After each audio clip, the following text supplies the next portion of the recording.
Okay, question 7 is your binomial expansions question, but it's slightly different than the most standard of questions, because it's back to front. We've got a k and we've got an n that we don't know the values of.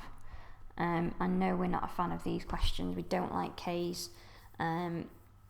but don't panic. Just go through it as you would normally.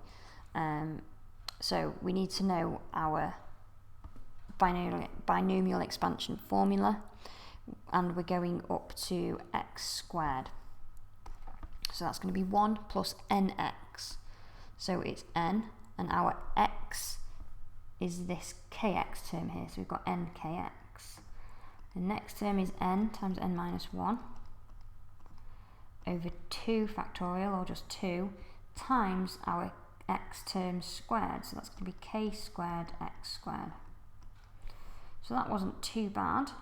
And now what we can do is we can equate the coefficients. So we know that n times k needs to equal -6. And we know that what this stuff we've got here, n times n minus 1 over 2 times k squared, needs to equal 30. So this is actually just simultaneous equations from now on. K is only written down once in this equation, so it's probably going to be easier to replace k with something in terms of n. So if we swap k, so this is k squared is going to be 36 over n squared. So if we sub that into here, we're going to get n bracket n take 1 over 2 times by 36 over n squared, and that needs to equal 30.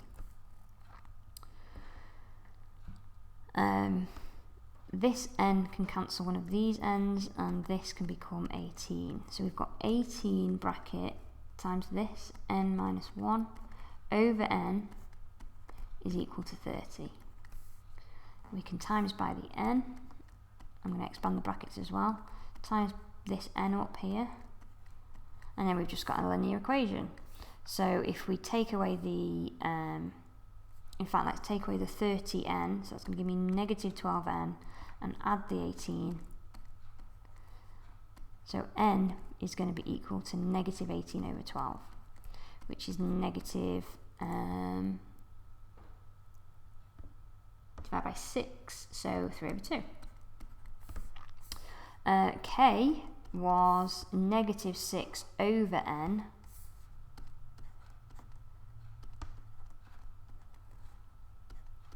So that the negatives cancel. That's going to be the same as 12 over 3. So k is equal to 4. So we've got k is equal to 4, and n was equal to -3 over 2.